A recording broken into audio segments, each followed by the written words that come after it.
Okay. There it is. Good. Okay, I'd like to call the October 28th Peachtree City Planning Commission meeting to order. If all present would please rise and join me in pledging allegiance to the flag of our country. I pledge allegiance to the flag of the United States of America and to the republic for which it stands, one nation, under God, indivisible, with liberty and justice for all.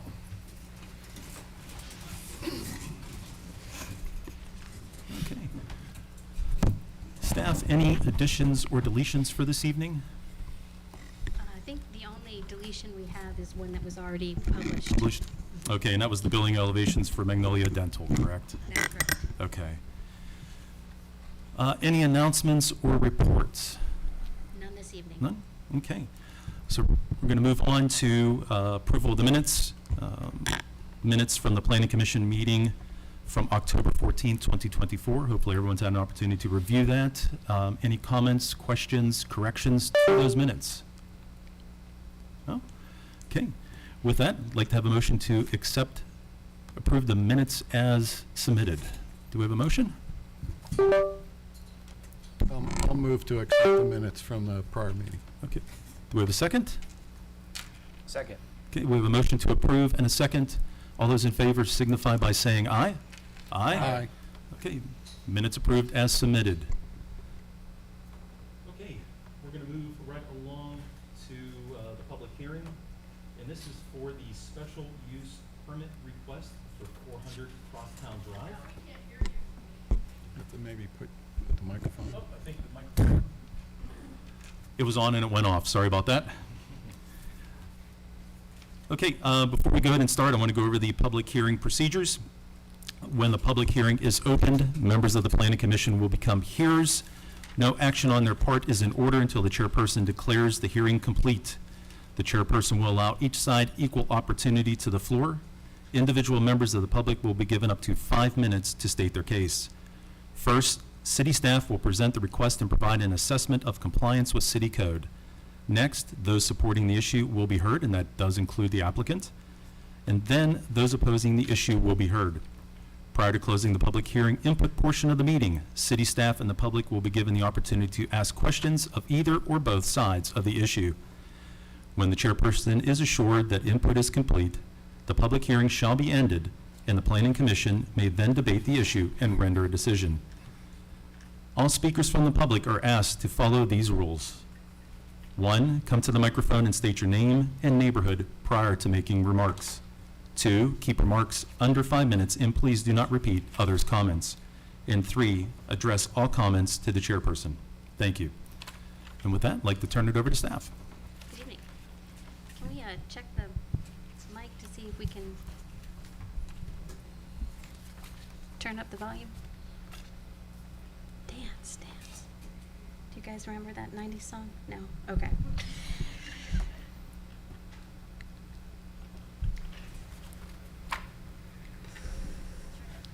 Can you hear me? There we go. And then can you move to the next slide?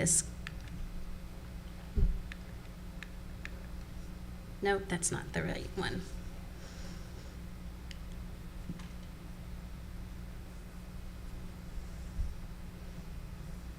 It's the one that was just up with the agenda.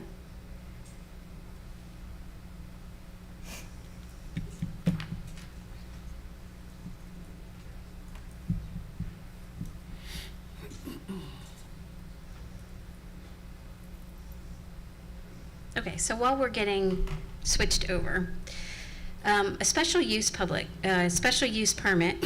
is it's like an additional permission granted to a property that has an underlying zoning code. So you're not changing the underlying zoning district.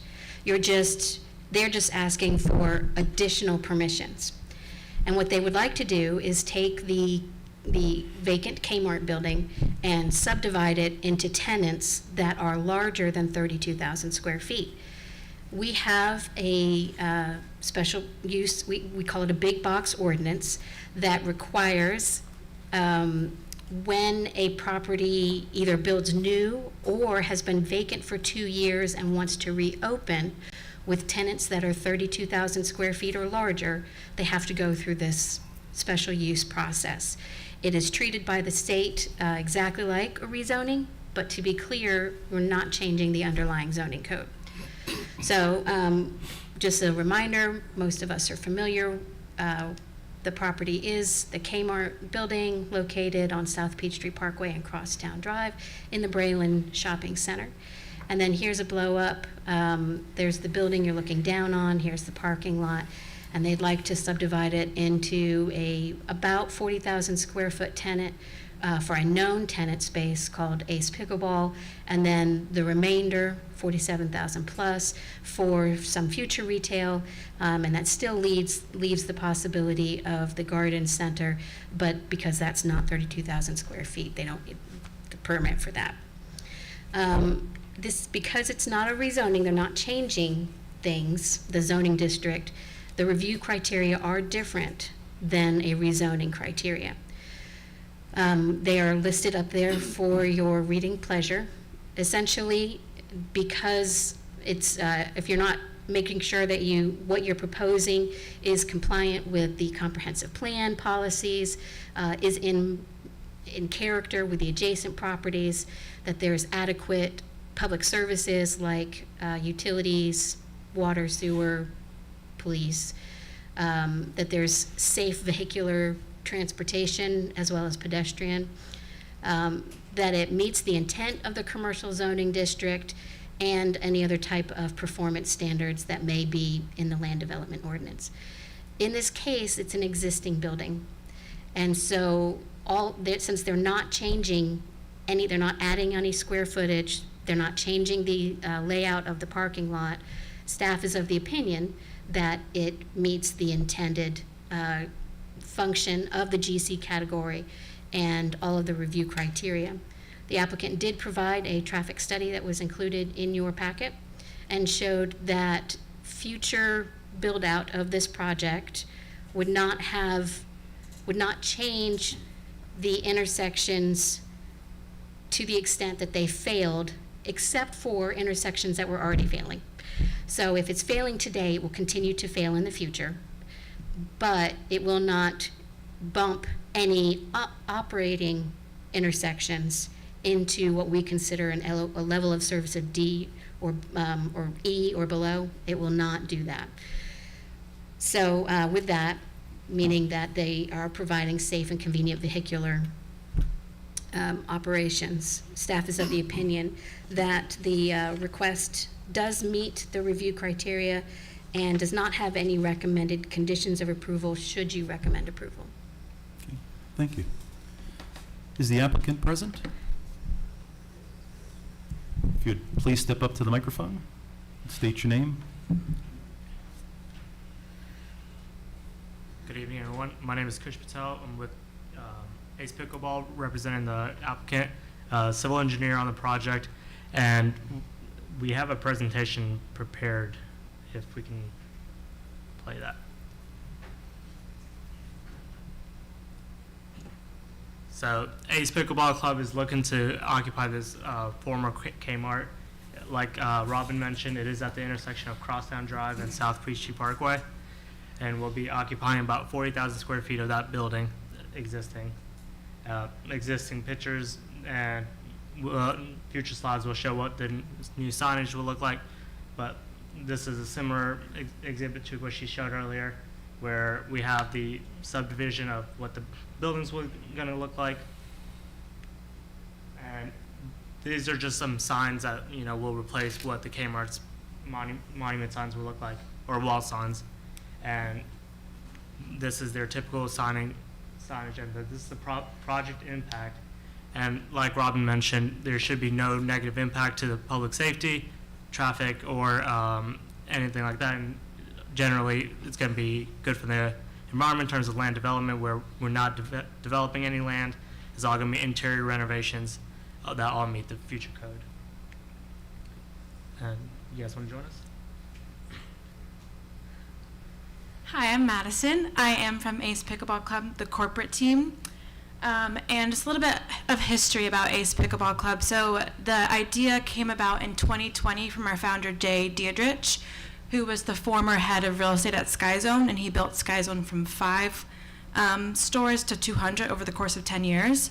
And him and his wife were playing in Southeast Florida, outdoor pickleball, and she was like, it's too hot, it's too windy, it's too rainy, we should bring this indoors. So Jay had the idea of indoor pickleball, and so it started in 2020, and he recruited the ex-Sky Zone team, Brianne Carter, who's our Chief Operating Officer, Vincent Barrios, who was our Chief Development Officer, Diego Pacheco, who was our Chief Growth Officer, to start Ace Pickleball Club. So we have our first corporate location in Roswell, Georgia, which is 36,000 square feet and 14 courts.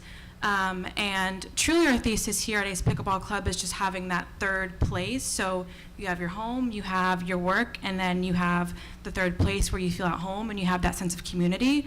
And that was very important to us, is just having that thesis of making people have that culture and that feeling of community. So that was really the thesis of where we started and why Jay wanted to bring Ace Pickleball Club across the U.S. And we have a lot of growth plans here at Ace, but specifically at Peachtree City, John Cipher is our franchisee here. I'll give it to him to talk more about it. But hello, my name's John Cyphers. I'm the franchisee here. I decided to invest in this company about a year ago, and Peachtree City turned out to be a great location, and we're looking forward to get this place open. And basically just a few things. Pickleball has grown by about 500% over the past 5 years. COVID really blew it up. And it used to be think that the age bracket was 55 plus, but actually the motto of pickleball is basically from 8 to 80, so anyone can play. Switch to the next slide. And what this benefit is going to be is in Peachtree City and the surrounding area, there are not that many courts built right now, and there's certainly a lack of indoor courts, and that's what we want to provide. That'll keep it from, if it's, it's summer, it's completely hot outside. If it's raining, noise issues, then we bring it inside, and we have 14 courts that will be interior. So as Madison mentioned, the first location is in Roswell, Georgia. As you can see, it started out about 300-400 members, and now it's above about 1,000 members at this point. And how the business works is that you pay for a membership, you can come in and play whenever you want to. There's no court reservations. It's just a matter of capacity, basically. But let's say if you don't want to be a member, if you just are a resident and just want to drop by, you can pay a one-time fee, and you can just play, and you don't need other people. You can just come in and just join, put your racket basically in line, and you can just join whenever. And so this is our growth plan. So we currently have 5 clubs, actually it says 4 on there, but 5 as of yesterday in Louisville, Kentucky, that are open and operating. We plan to have 15 by the end of the year, and then we currently are at least at 25 locations. So we have plans of growing all throughout the nation. And just, I'll close it out with us basically, but what we're here is to build a community, and to build it with all levels of players, beginner, advanced, intermediate, and there is a social aspect to this where you could have a corporate event, a birthday party. We have championship series, and we think it'll draw in people from outlying cities, Fayetteville, Noonan, Sonoya, and we're really excited to be a part of the community and build the business. So. Good. And Thank you. The rest are just some slides of the Roswell location. So. Perfect. Thank you very much. Okay. I'd like to open up to anyone who supports. Is there anyone who would like to step forward and? Good. Claudia Eisenberg, 203 Riviera Court, Peachtree City. 2 years ago, I met with Lee Johnson in Kimco, and they wanted to build 260 townhomes there, renter occupied. I think this is wonderful, and it will add to the community. And I live in the Braylon community. I live in walking distance of Kmart, and I'm glad to see this empty building being used. Thank you.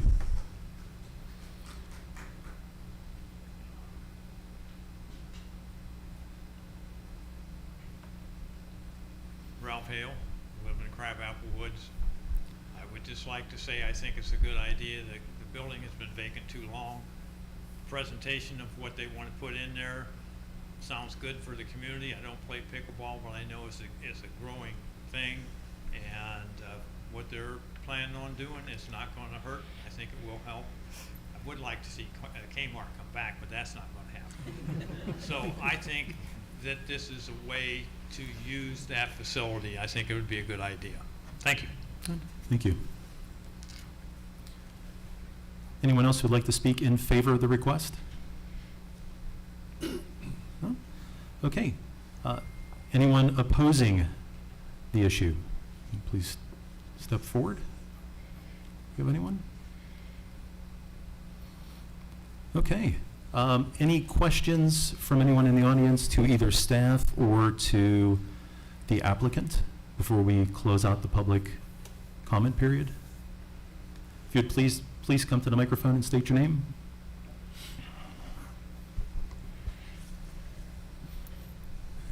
Kerry Cook, I live in Lakeside Subdivision. I guess my question might be, what are we looking at for like an annual membership? Can you address cost?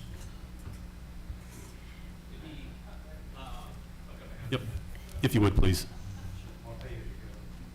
So right now it stands, it's about $129 a month, and that gets you unlimited playtime for membership.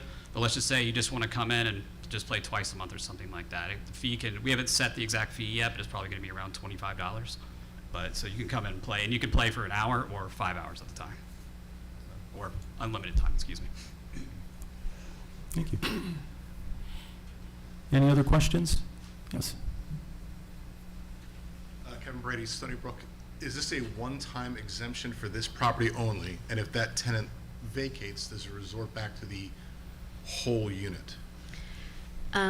A special use permit carries with the land. So if this tenant vacates in the future, they would be allowed to fill the tenant space as it is built. So it would be only for this building, but it will be Permanent, essentially. permanent. Yes, sir. Thanks. Okay. Anyone else? Okay. Well, I'm going to go ahead and declare the public portion closed. I'm going to go ahead and open it up for questions from the commissioners. I'm going to start with Commissioner Chris. Thank you. Just a question for staff.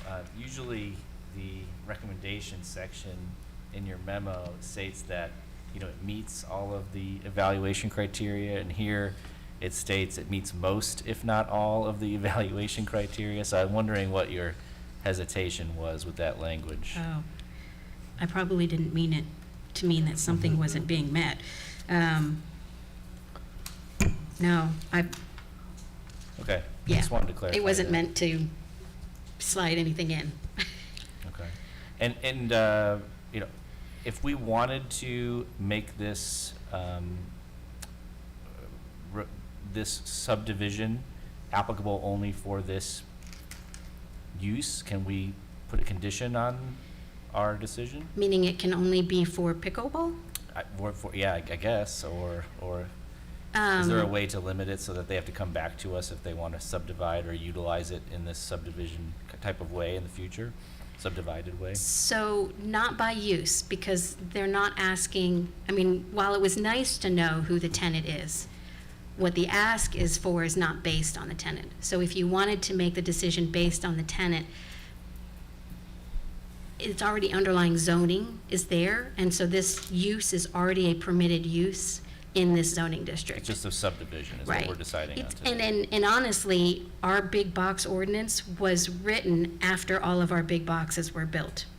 And so I believe in the future, we're actually going to, now, not that I see Walmart vacating, but in the future, we may be seeing more of these as a way to redevelop. It's a form of redevelop or reuse of already existing sites, rather than new from the ground up sites, which is really what the SUP ordinance was intended for back when it was drafted or written. Great, thanks.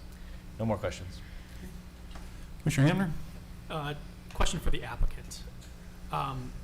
Outside of getting revenue by charging people from using the courts. Is there any other sort of like retail element or anything like that? Like, is there like a store? Sure. So there is the membership and the one-time drop-in fee. There's also corporate events, birthday parties. As a source of revenue, we'll have a separate event space, and there will be a retail section where we will sell paddles, shirts, bags, and stuff like that. But we don't project that as being a large part of our revenue. And then some small like food and snacks and stuff like that. But this is more of like a health club where you're coming there to play, and you're not coming there. There's no restaurant or anything like that in it. Got it. Perfect. Thanks. Commissioner Leota? I do have a few questions for the applicant. It relates to the traffic report that was submitted. Mr. Patel, maybe you can help me? Yes, sir. First, I want to thank you for submitting such a very complete and comprehensive traffic report. We should be seeing these on a lot of different I think so. applications, honestly. It was terrific information, well done, great company that produced it, so I appreciate you Well, thank you for submitting that. The question I have, and I didn't see it in the report, they did a lot of trip generation studies on what the pickleball would be, what the current conditions are. Do you happen to know the difference between what the pickleball generation would be and if the pickleball space were retail? So there isn't a comparison between that. I do believe, I'm not a traffic engineer, I'm on land development side. Unfortunately, the traffic engineer couldn't make it today. But from experience with working with her, retail does generate far more traffic than an indoor gym membership type space. And I can That's what I vouch think, for too. that as a transportation planner background, Yeah. doing these reviews of these studies for the state for a couple of years. Retail has a much higher per 1,000 square foot trip generation rate than an indoor sports club. I agree with that.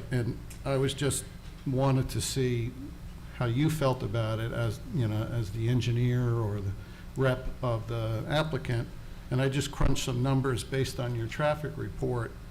And the retail would generate 4 or 5 times more traffic if it were a retail space than the pickleball space. So I think that's a good thing for this reuse. And I like it. I like the application. And I don't have any other questions. Thank you. Commissioner Reeves? Yes, thank you. So I too very much appreciate the traffic report.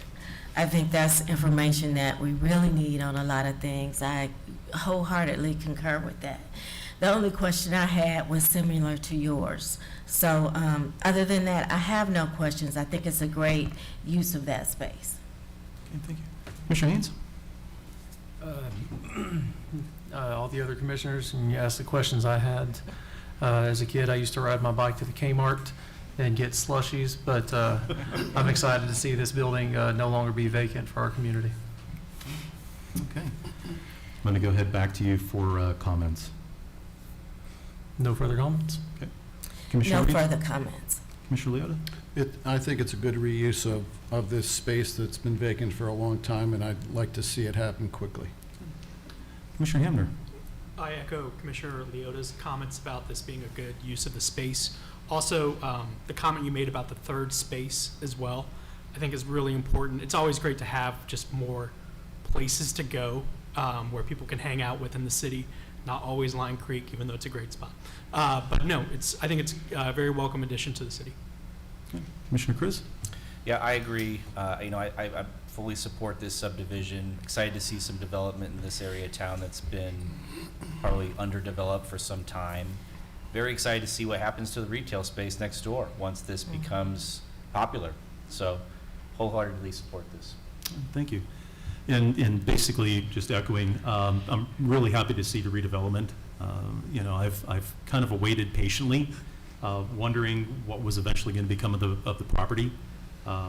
We've heard a lot of rumors of different things going in, and I agree with staff that I think the days of the big box retailers have come and gone. I think we're going to see smaller storefronts going forward. So I think this is a good first step in taking care of a large big box that just doesn't exist anymore. I think it would not only bring new retail options, but again, it's bringing a kind of a community sporting focus to an area that really doesn't have anything right there at this point, other than, of course, Brayling Golf Course, down the road just a bit.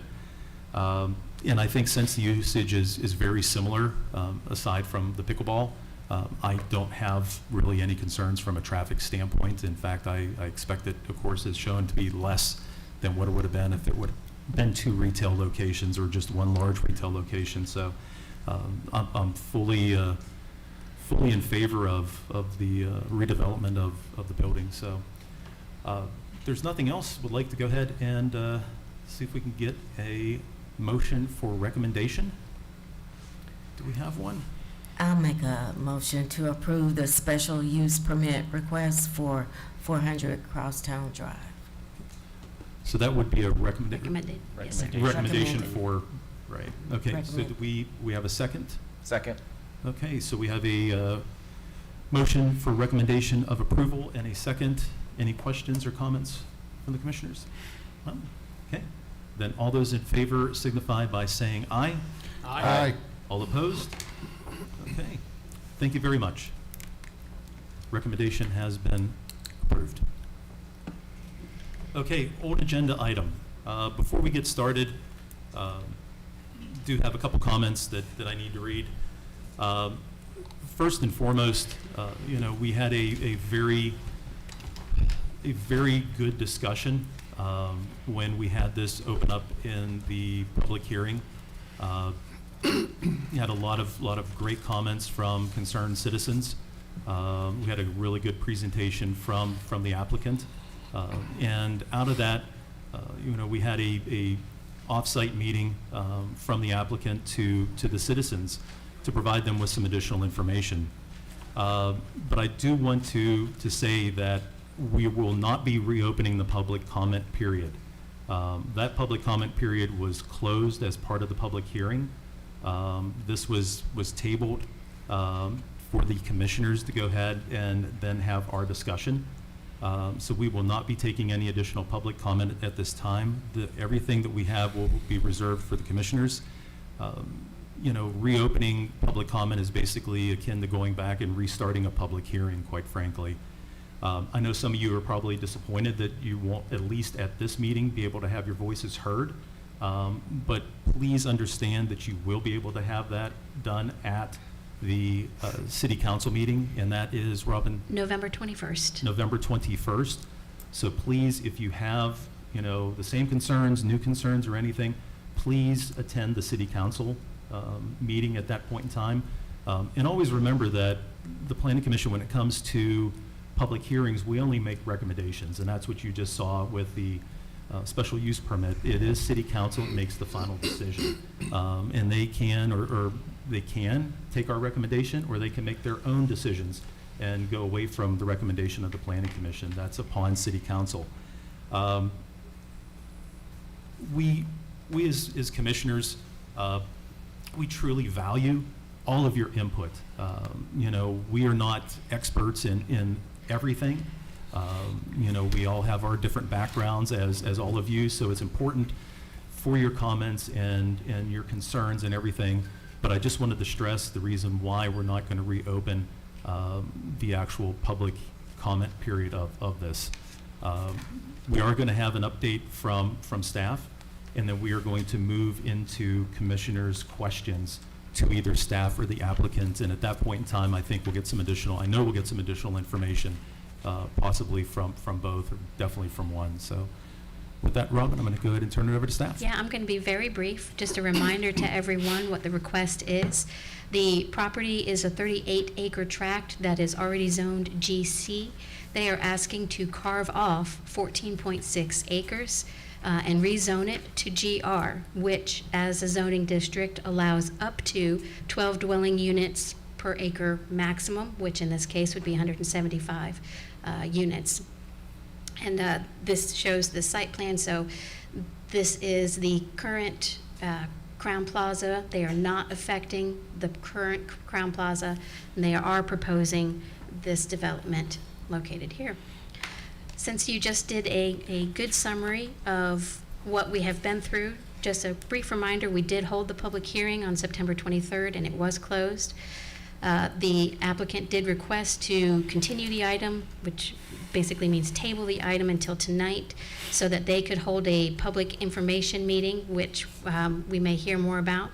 So tonight is not a public hearing, but we do need your recommendation from the Planning Commission so that it can move forward to the public hearing on November 21st, which will be at 6:30 p.m. Thank you. Okay, I'm going to go ahead and open it up for questions from the commissioners. I'm going to go ahead and start at my left with Commissioner Leota. Do you have any questions of staff or the applicant? Robin, I just had one question for you.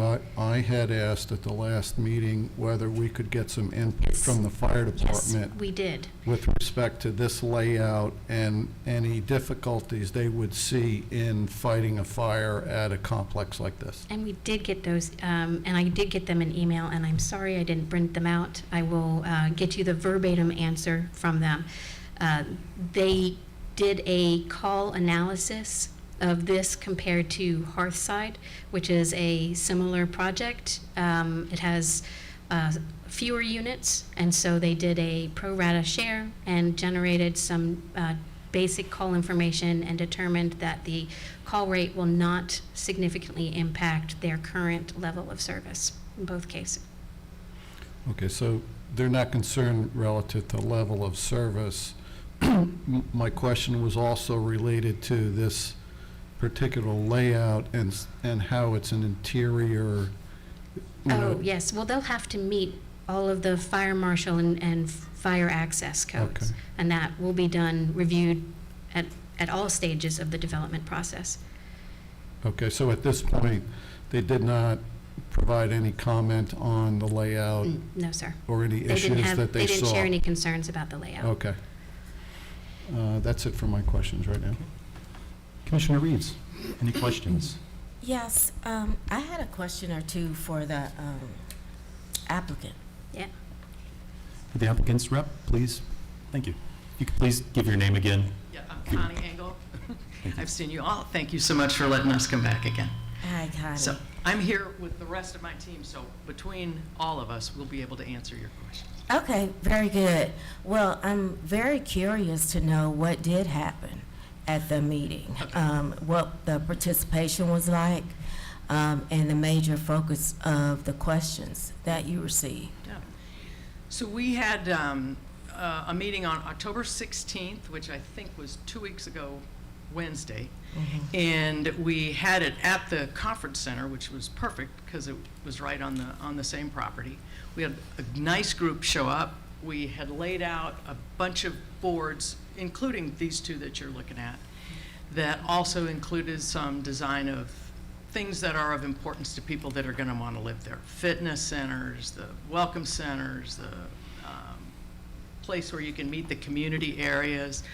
And everybody asked great questions. We were there for, I don't know, an hour and a half, I guess, answering questions. So the takeaways, do you want me to keep going? Do you want me to tell you Yes, what? please. Okay. So here's what we heard. We heard that there were three main takeaways. Questions were primarily about, and I do it this way because it's easier for me to remember, traffic, trees, and taxes. And so the traffic, we actually submitted in our zoning application what I hope you would like as a good trip generation report for the project as well.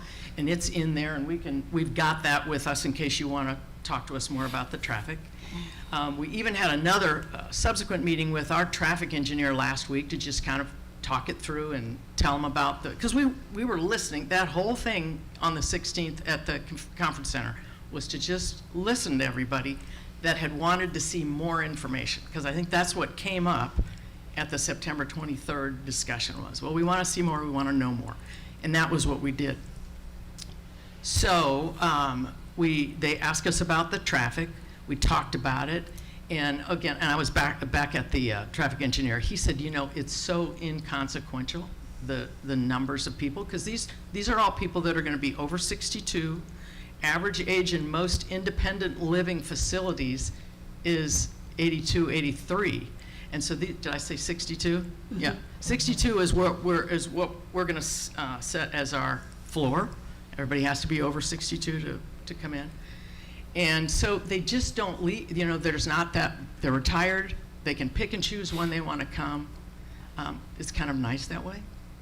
So that was traffic, we talked about that, we listened. We'll continue to listen, we'll answer whatever else you would like us to talk about. The trees, so there was a lot of discussion about buffers.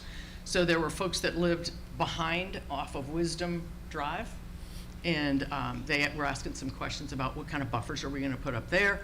There were some questions about, see where, I don't know if you can see it because it's very little. It says delivery sign, monument sign down there, but you can see where the entry, thank you, where that entry is. We actually did a drawing from Aberdeen Parkway that showed the buffer there. So that was the tree section. It's about 175 feet from Aberdeen to the front of our building.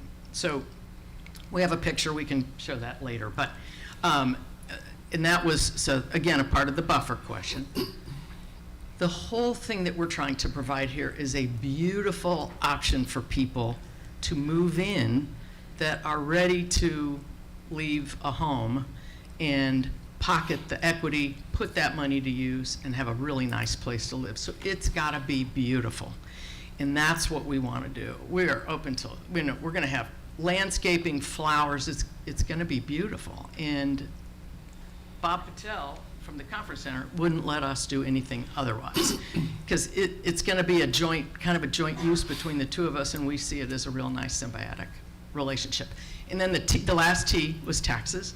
And it is the question had come up the last time, and it is a commercially taxed piece of property. Even though it's residential, it's still commercially taxed.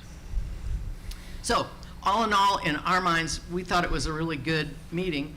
We had people that were asking us questions that were in favor of what we're doing. We had lots of that. We had lots of people that said, I'll never move in there. And we're like, okay, that's fine. You know, there isn't one thing for everybody.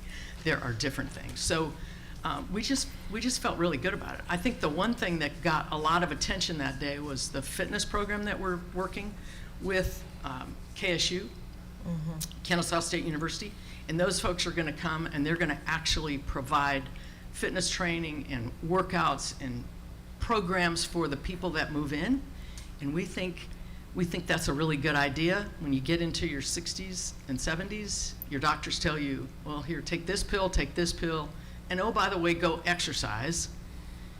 And these are people that may not have exercised their whole lives, and they just don't know what to do. So these guys from KSU, from their PhDs, they're really studying senior care, senior health, and they believe that they can come down and get people to exercise 3 days a week, 10 minutes per day, and they will be healthier. So that's one of the items that was really asked, a lot of questions about it. And I'm not sure if it was for them or they were asking for their parents. So it was great interaction, and we enjoyed it. Would you estimate there were less than 20 people? Oh, yeah, less 20, than I would say there were 50 20 people there. Okay. We had put out, just so that you know, we tried. We had put out notes on, I think there was a Facebook post that came out that said we were having this meeting. We also got Cal Beverly and did another article about opening it up to the community to come. So we'd have taken 100, 200, whatever, you know, what we were prepared to say and talk. But that was all that came. Okay. And you said that took place October 16th? Is that Yes. what you said? Yes.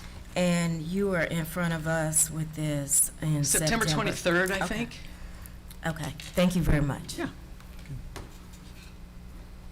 Commissioner Haynes? Thank you. My first question is in relation to traffic. So I'm looking at the engineering report that y'all were kind enough to provide. I appreciate that. I'm showing the daily estimated trips based on the ITE for trip generation is at 531. Wondering how we're determining that as negligible. I'm David Rose. I'm an architect. What you're looking at is right here, and the AM peak hour is 34 trips, 12 in, 22 out, the PM peak hour is 44 trips total, 25 in and 19 out. The total that you're referring to of 531 divided by the 24-hour period is 22 on average. According to our traffic engineer, Maldonado Wilburn, this looks at everybody leaving or coming during that period of time onto the site. It does not, it is not taking a diminishing number if somebody takes a golf cart. So these are all vehicles. If somebody takes a golf cart, that reduces a trip on a vehicle. So that's what's not clear on that, and that's why we had the other meeting with him to understand how that was defined. So that is what he says is very inconsequential, 12 and 22 in the peak hour in the morning and in the evening. Right, and with it being the peak hour in the morning and the peak hour in the evening, this is not a typical multifamily residence. This is for senior living. That's correct. And I recognize Seniors don't that- like to travel at peak periods. They really avoid it like the plague. Right, so should we consider those as applicable based on the peak hour since they try to avoid those? That's what they felt was with this use would be the period that would happen in those hours. But again, could be diminished because of somebody taking a golf cart because it's easier on a pathway system than a roadway. Okay, thank you. My next question is in relation to total impervious coverage of the site. There's an intermittent stream not far to the north of this site, and I was wondering what our total impervious was estimated to be at this time. I don't have it right now, and this is a concept we're asking for the zone change because eventually we have to go back and meet all of your criteria on a site plan development with planning and planning department and understand all that. So this is our concept of what it is, but things can change around and we can end up having more or less for what we think we have right now. It's really a zone change request. Okay. My next question is for staff. You said the fire department didn't provide any comments about access. I know we've already got 2 existing points of access for the hotel, and this would take one of those away, kind of removing the remoteness of those 2 points of entrance. Yeah, it doesn't remove, hello? It doesn't, it doesn't remove an access point for the hotel. They didn't share any concerns with the proposed access, but they will do the in-depth analysis during the site plan review process. All right, and then my last question, you stated that you will have some kind of restrictive covenants or requirements where the minimum age is 62 or older? This is Jeremy. Jeremy's with Thrive Senior Living. Hey, Jeremy Ragsdale, Thrive Senior Living, we met last time. So we're willing to deed restrict this 62 and over, so one resident of each apartment must be 62 or over. We're also willing to put a restriction on anyone occupying this under 18, so maximum of 2 weeks per year for anyone under 18. That allows people's kids to visit, and no one can claim residency here that's under 18, so just guarantees no school impact and no kids living here. And my last question, is in relation to accessibility. The state only requires 2% of the units to be accessible. With this being based on senior living, are you providing more than that? I'll answer that. Yes, actually, all of the units that we've designed are designed in such a way that for movement. The reason being, somebody that's 62 or 70 might not need to have a knee problem right now or a hip problem, but they're going to have one eventually or could have one. And so we want to have the units be easily navigable. So I would like to have Robin, one of the other questions that came up in the resident meeting was the age that we were just talking about. So if you turn, Robin, could we get the next slide? Well, there is one. She had it a minute ago. You mean their presentation? Hold it. So they prepared a presentation. I had told them they would have a moment, and so they did send some slides. Well, what I was trying to do, I don't have to show it. I was trying to show the one slide that was a request, we showed that the neighborhood of what it would look like on Aberdeen. Oh, the trees questions, okay, yeah. They provided, what do you call it that? A rendering? Yes. Rendering. It's the last slide. You can show it. It's the last one. Showing the minimal disturbance Right. of the existing trees. Because of the buffers, we're really all about On the parkway. buffering around the edges, quite a bit. It's not that one, not that one, There it that is. one. And that was actually taken from an actual, went out there and shot the area and then put it on both with Google and with our systems to get you really what it looks like. It's about 150 feet back to the porte cochere. It would be somewhere between 130, 150 feet, and 160 feet back to the unit, so. And that's one of the. Give you a little idea of going down westbound on Aberdeen. That's one of the staff recommended conditions, if you recommend approval, is the minimal disturbance. I mean, they can't. Our ordinance requires, but it's only a 60-foot buffer, and you all have the ability to require more since that's what they're proposing. Okay, thank you. Commissioner Leo, did you say, I'm sorry, Commissioner Haynes, anything else? No further questions. Commissioner Leo? I had an additional question about the traffic report. I'm looking at the distributions on 54 and 74, both east, west, north, south. It's showing a fairly even 25% distribution. The question I have, though, is when you're traveling westbound on Aberdeen Parkway and you hit 74, that's a difficult left because there's no traffic signal there. What do you think the impact is going to be for people choosing to go up Wisdom and past the elementary school to get to the traffic light? I'd have to ask the engineer what his comments would be on that. I don't have that knowledge. Okay. That's it. Commissioner Hamner, questions? No questions. Commissioner Chris?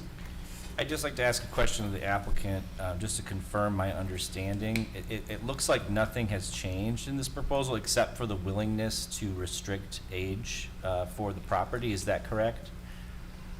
So, we've always been willing to do that, by the way. We've always thought that the age bracket's probably going to be starting closer to 70 and probably will average around that number that I told you. So we were happy to do that. The suggestions that we received were really, like I said. I didn't ask about the suggestion. I asked about the proposal. Has anything changed in the proposal today? I don't think so, no. Thank you. No, sorry. Taking a note there. Okay, No further questions. well, I'm going to come back to you for comments then. Great. So I think when we review this together today, fellow members of the commission, I think we need to look at a couple of different things. You know, number one, why is this proposal 14.6 acres, and why is it shaped the way that it is? When I look at a piece of property, especially one that we're considering kind of divvying up and being used for a significant portion of people, 175 units, I feel like the people that are going to live on this particular property should have the benefit of the subdivision, and I'm not seeing that here, right? So we can see, if we bring up the slide of the property itself and how it's been subdivided, it's 14.6 acres, not because of that stormwater easement.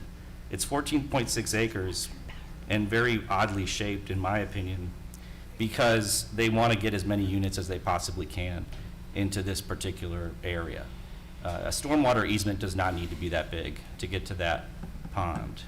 And I think it's just unfortunate that we have such a large space that is going to be utilized to get more units that's not able to be utilized for the enjoyment of the folks that are going to be living in this particular area and in this particular development.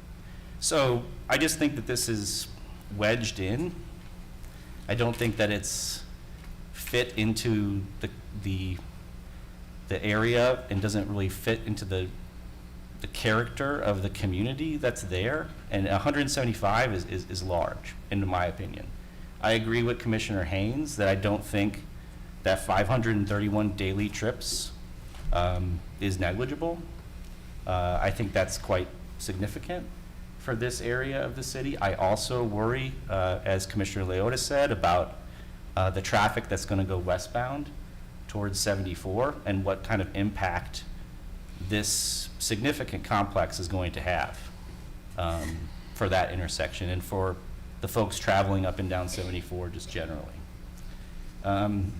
So nothing has changed in this proposal as far as I see. So I still think it's the wrong fit for this particular property. I think it's being jammed in, and I don't think it's I think it's disingenuous, to be honest. And I don't appreciate the proposal, the way that it's been sent to us like this. Thank you. Commissioner Hamner? All right, yeah, I made a lot of comments in our September meeting. My opinion has not changed. I'm just not in support of changing our zoning from commercial to residential in this area. I'll just leave it at that, and because I made a lot of comments last time. Okay, thank you. Commissioner Leota? Well, I think in formulating my opinion on this, and I really did want to hear all the information from both the developer and the residents, I went back to looking at the comprehensive plan and what that says, because I think the comprehensive plan has been implemented with great success here in Peachtree City, and I feel strongly that the comprehensive plan really needs to be followed as much as possible. So I went back and looked at the village center section about the comprehensive plan. It talks about the step-down land use model and how in the village centers there's a commercial core, and then there are descending density rings outside the commercial core. And this proposal is proposing to insert a residential use into the commercial core. So it's going to eliminate property from that commercial core in this particular village center. I'm concerned about that. I'm concerned about losing a commercial property that is designated to be just that and not designated to be residential.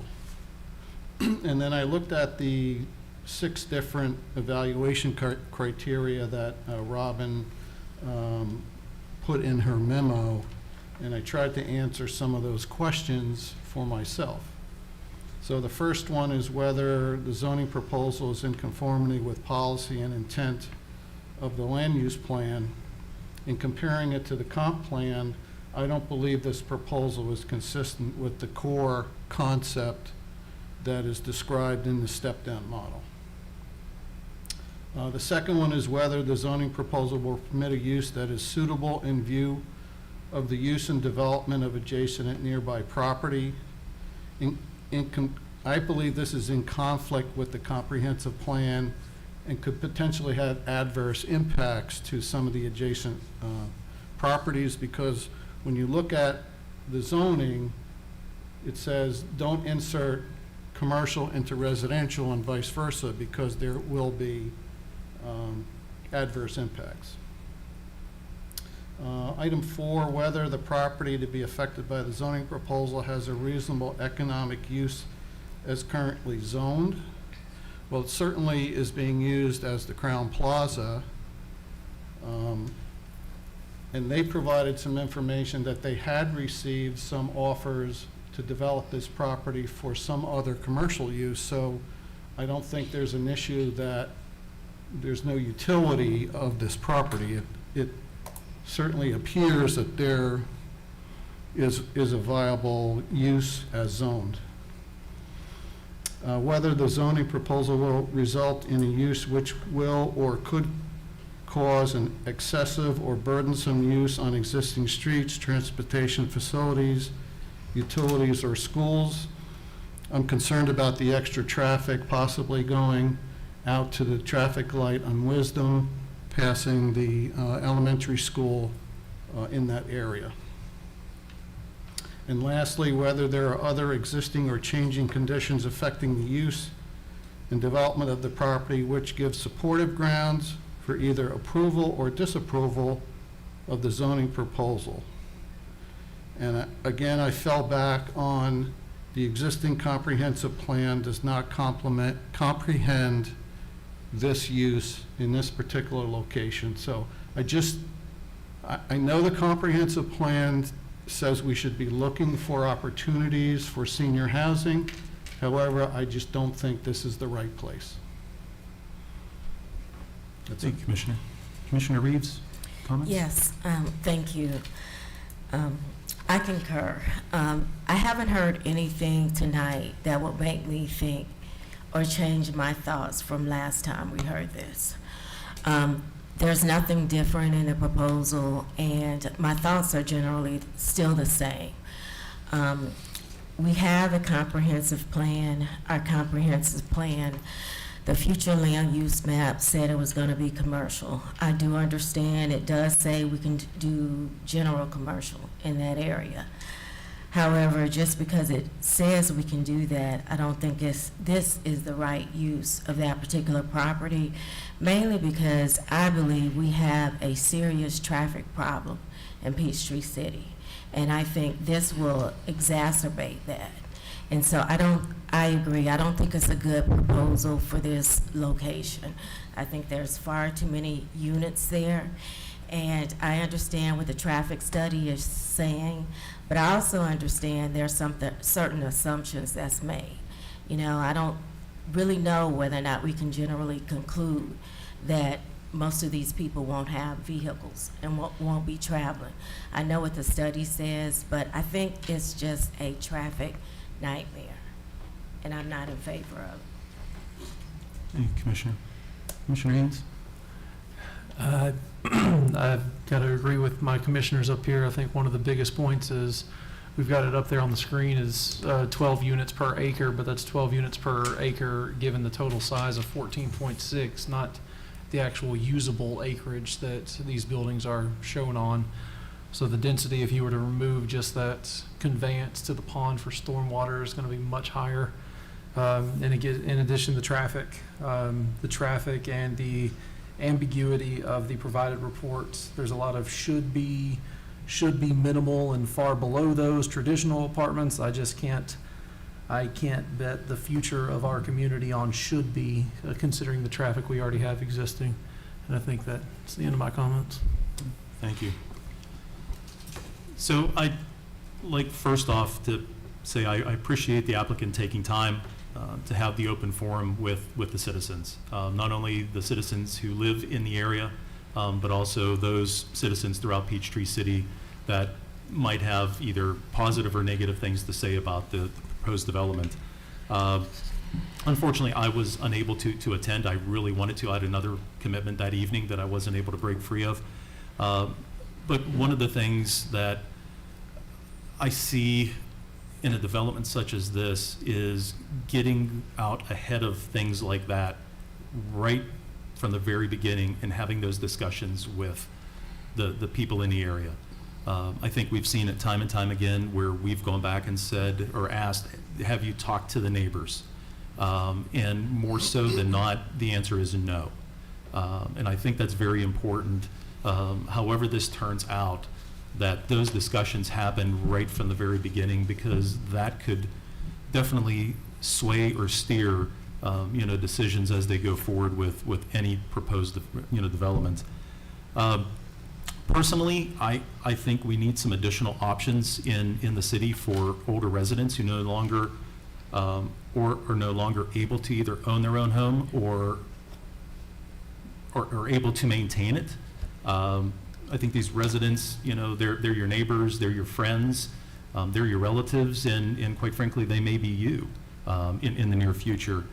And while we do have senior living facilities such as Arbor Terrace and Summerby, I think we lack more of, and I don't want to quite say a condo setting, but that's kind of what it is, that aside from home ownership in the development such as Crestwind, where the people own their homes, While I can't place numbers on those who may desire such a residence or living environment, I can say from my personal experience with my parents, that there is limited availability and options. There are waiting lists to get into certain locations that are long, quite frankly, such as Arbor Terrace and Summerby. So it really comes down to, to me, a question that I kept going back and forth on is that what is the perfect community design and where does it belong? And I think those questions still need to be answered, quite frankly. That being said, I'm keenly aware that our city is basically out of developable commercial space. I mean, the last time we had this discussion, I said maybe 3, and I think staff kind of shook their head and said no. 1, okay, so the number is 1. It's this definitive lack of commercial properties that really has me weighing the benefit of rezoning a viable commercial property, perhaps ripe for another business or businesses to build in the current zoning as general commercial, or to rezone a large portion of the property to GR to allow for more residences. Regrettably, the many acres of land that would have had maybe ideal use for GC development were developed into homes. I'm not going to say specific areas, but that is something that can't be undone. But this is something can be done about this rezoning request.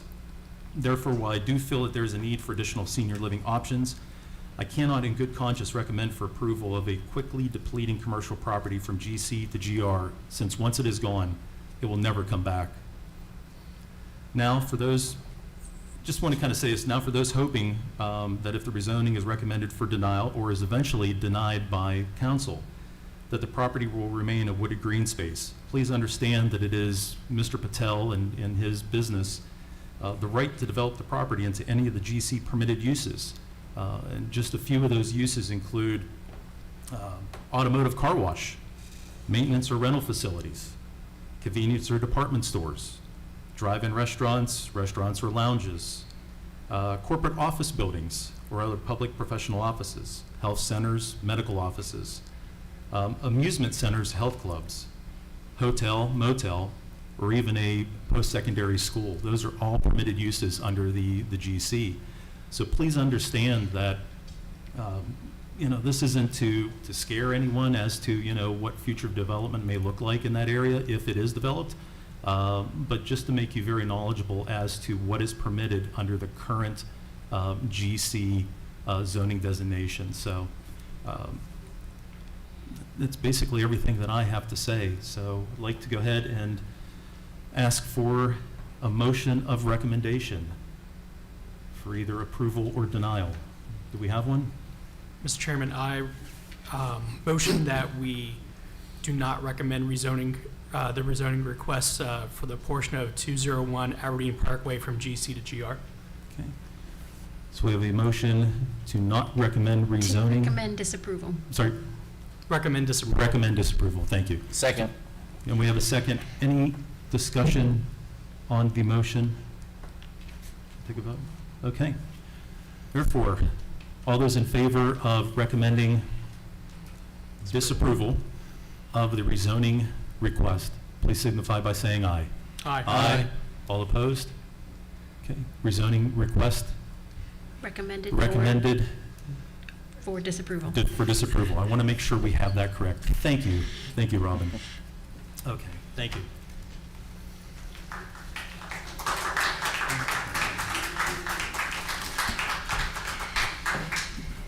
Okay, moving along for our final item of the evening, conceptual site plan and building elevations, ViStar Credit Union, 705 Highway 54 West.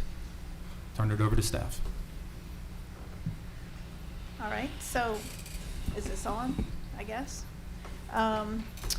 So yes, the proposal is for a ViStar Credit Union. The location is in the Peachtree Crossing Shopping Center along Highway 54.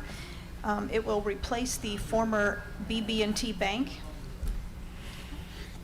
Oh, that, I did not press the arrow. There we go.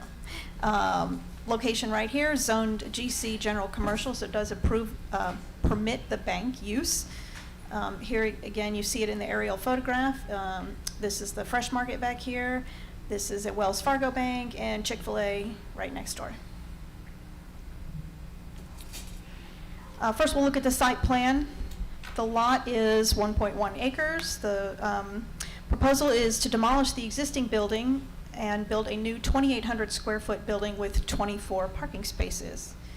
The parcel is currently considered legally non-conforming in that it has more parking than would be permitted by today's standards. It has 31 parking spaces, and also the existing buffer does not meet our current requirements of 60 feet. I believe it's approximately 25 feet. You can sort of see that here in the existing aerial photograph. The edge of the pavement is about right there.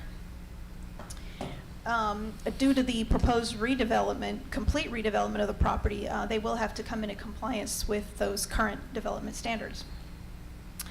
The plan shows 2 access points here and here off of existing mall driveways or shopping center driveways, and those are existing. There was no plans to move those. And the site layout does meet the building and parking setbacks. The parking ratio for banks is 1 space per 250 square feet, which would require 11 parking spaces. The maximum permitted by the ordinance, which is 125% of the required, would bring them up to 14. This proposal is for 24 parking spaces, 12 impervious, and 12 pervious spaces. The 12 pervious spaces are indicated by this hatched area over here.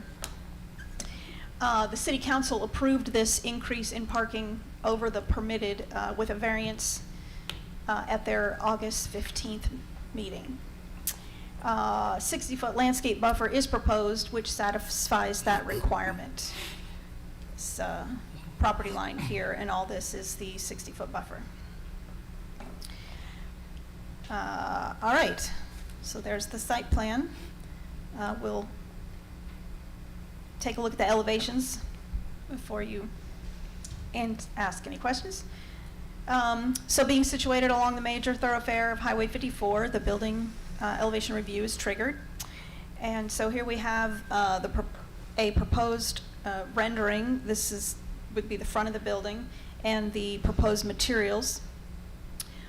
I just want to point out that the building is specific to this site, but the site that you're looking at it's just generic. So it's just plopped down to give you an idea. Here's what it looks like with some parking in front of it. But anyway, the brick and stone veneer are proposed for their primary materials, with stucco as a secondary material and some metal accents. Section 728 to 730 of the Land Development Ordinance states predominant colors should be neutral or earth tones. The proposed palette includes neutral grays. The brick veneer that you see down here brings in some hints of some warmer colors, a little bit of brown going on in there. And then blue, this blue, sapphire blue is proposed as an accent color on this band here. And obviously their sign will have some blue in it. Section 725 of the Land Development Ordinance states that architectural design should be compatible with the surrounding development. On the right here, you see some of those surrounding buildings, which have, for instance, the Fresh Market Center behind has some sort of light brownish, orangish colored brick with a very light cream colored stucco around the top band.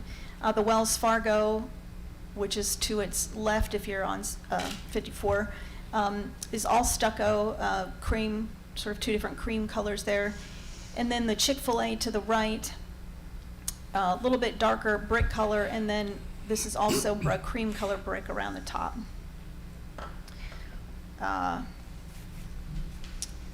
So staff is of the opinion that the palette is neutral and will be compatible with these surrounding buildings. Some more things to look at. We have They're colored building elevations, and then some more renderings. The renderings are from sort of each corner of the building, and then these are the comparable existing, basically the same views. So this is the before and after, if you will, before and after. This is the front elevation. This would be the rear. And I've got the sides on the next slide, but as a general rule, the land development ordinance states that front facade should be 80% primary materials and the sides 50%. You can see in this image here, there's obviously a lot of glass on the front of the building. So sort of when you remove that from the calculations, the remaining materials, the primary materials make up approximately 60% of the front facade. And both side elevations are approximately 64%. There's no requirement for the rear, but it is showing almost 80% on the rear. Rear is where the drive-through is. As you can see, the drive-through moved from, it was on the side, now it's in the rear. Here's the other side. These are the sides of the building. You can see here how it's moved from the side to the rear. Right here is the rear, and this would be the side. This is the side. And I think that's about it. So, you know, staff is of the opinion that the site plan and the elevations for the credit union both are meeting the ordinances and recommends approval. Thank you, staff. Is the applicant here? Please step up and give your name. My name is Bob Corley. I am from 7 Multi Solutions, and I represent ViStar, and I'm out of Marietta, Georgia. As Lorna said, sorry, Laura. ViStar is coming into the community. We have 9 open branches already. They're coming in from Jacksonville. It is a credit union. It's not a bank. So we do more personal service and so forth. And because it's a credit union, it's a nonprofit, so we can offer lower mortgages and higher interest rates for your investments. ViStar is very interested in the site. It is the BBT, and so what we want to do is put in a new building. I am not sure how long it's been vacant, but I think it has been vacant some time. And they would like to come into the community, be part of the community. It is a very personal service community. That's why we got the approval for more parking, because we are not like a standard bank like the Wells Fargo next door. They certainly do online banking, but they like you to come in. We staff it with 6 to 8 people every day. So it's not when you walk into the bank of just 2 or 3 people. We've worked with the staff to add the landscaping to the front. We've moved the drive-through. Actually, ViStar does put the drive-throughs in the back anyway, so it's not seen from the street. And we've gone with a lot of the cream colors and so forth. So open to any questions you got. Thank you. Open it to Commissioner Handler. Any questions of the applicant? No questions. Commissioner Cruz? No questions. Commissioner Leota? I do have a few questions. You're not the site planner or the site engineer? You're the ViStar? The architectural, yeah, the outside architectural firm. Okay. Do you happen to know how much impervious surface decrease this proposal produces? Because it looks to me, when I looked at the site, that there's a lot more impervious surface in the current plan than what you're proposing. There definitely is. We went from 25 to 60 feet in the front, and then we also just there's also 31 parking spaces before, and now we've got 24. And then where the trash enclosure is existing, which is really poorly done, we're putting a much nicer one and putting the landscaping around it, so it grows there. I don't have a percentage off it, but it is definitely an increase. Okay, that's what I thought too. Yeah. Visually, it looks like it's a fairly significant reduction in impervious, which is a good thing. It is. Just that buffer area in the front, I just did some quick calculations. It's around 7,000 square feet in the, So that's. just in the change in the buffer. Substantial, and I think it's nice to be able to get back that landscape buffer along 54 that is not there currently. So I think that's a nice feature of this plan. I do have a question on the color scheme. I think the building design is very nice. It's a nice modern building, lots of glass. I would suggest in the view that you're looking at, that item number 4, which is the parapet, I would suggest that be the same color as the item number 2, because I think the building represents a little bit too bright with this color scheme. And if you're amenable to that, I would, subject to other comments from the commissioners, I would suggest that be the darker gray as opposed to that lighter stucco color that's represented in the elevation. We can do that. That's it. Thank you. Commissioner Reeves, any questions? I think that's a good observation because it seems very bright to me, you know, and if you tone it down with that gray, it might make it look better. And there's a difference between the sapphire blue that I see on my computer and the sapphire blue that I see on this screen. Do you happen to have a sample? I don't have one. I did not bring one with me. Okay. It is the ViStar Blue, as we call it. It's their signature. That's the only question I had. It does seem a little bright, and maybe the gray would help with that. Thanks. Commissioner Haynes? No comments. Commissioner Reeves, anything else? No. Commissioner Leota, anything else?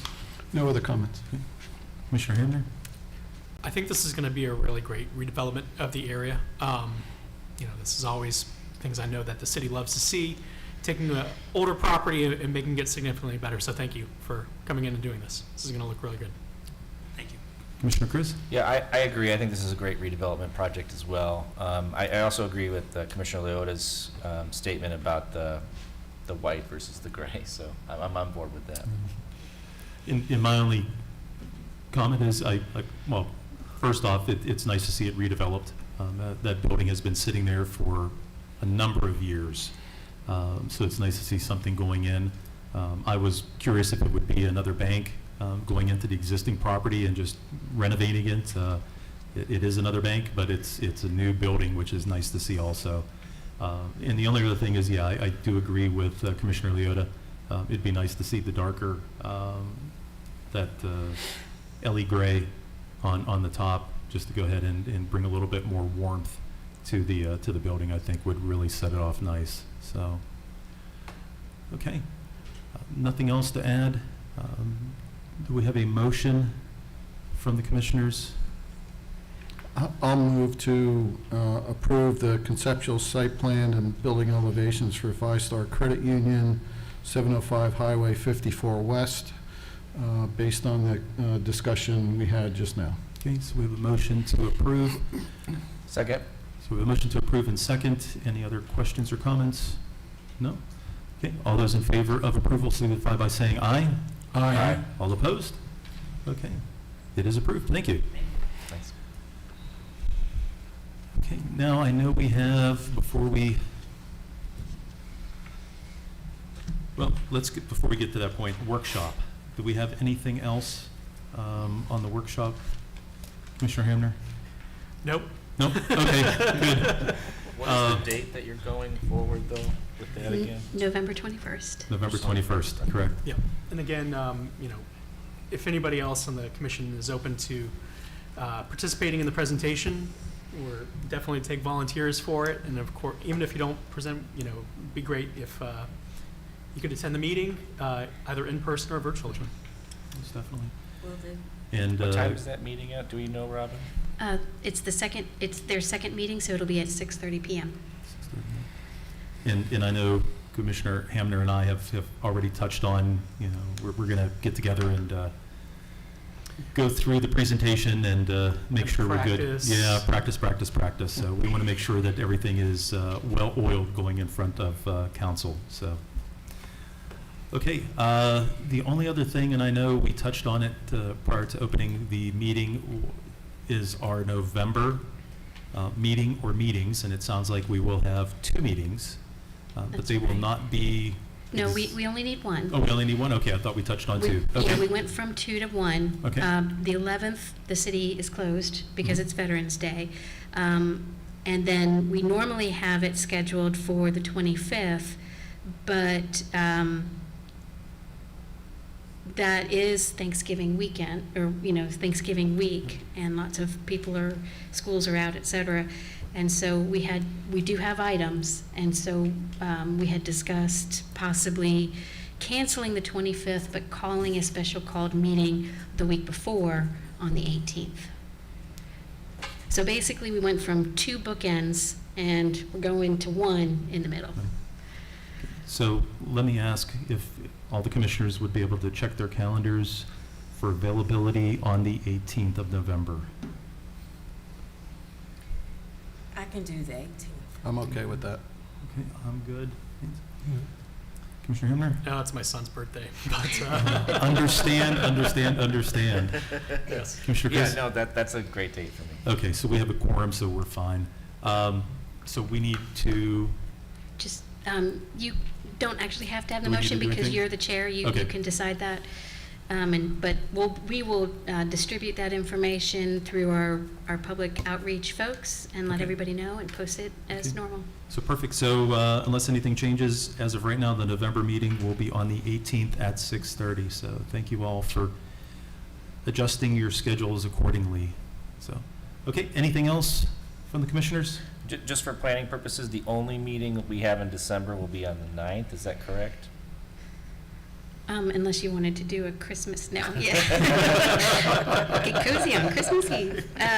If there are any items. Yes, Okay, that's, okay. yeah. If Got we it. don't have any items, we may even cancel those. Perfect. And just because I know you guys are dying to know, my daughter's softball team played tonight, and she scored a home run, and they awesome. won. Congratulations. Excellent. Awesome. Congratulations. That's great. Okay, and we'll know more on the December as we get Yes, into November. by so- November, we will have that information for Okay, you. perfect. Okay. Well, with that, do we have a motion to adjourn? So moved. Second? Second. All those in favor signify by saying aye. Aye. Meeting adjourned.